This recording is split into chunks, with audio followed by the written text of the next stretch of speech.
Mayor Along Malapitan, paano po kami maniniwala na 15% lang itong si former Senator Sonny Trillanes, tapos ikaw ay 78%? Anong klaseng kapeke ang survey to?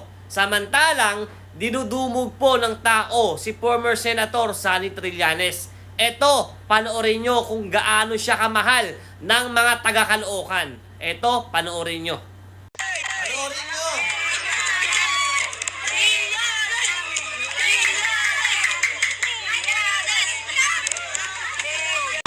Ano kaya, Brad? Manalo kaya yung manok mong mayor? Dinudumog.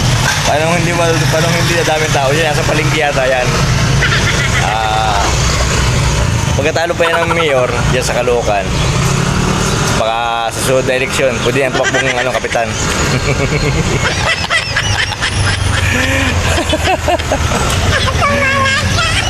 Shout out sa'yo. Ipaglaban mo yung manok mo. Huwag maniniwala pa dyan. Buti lang naniwala dyan. Puro tanga pa.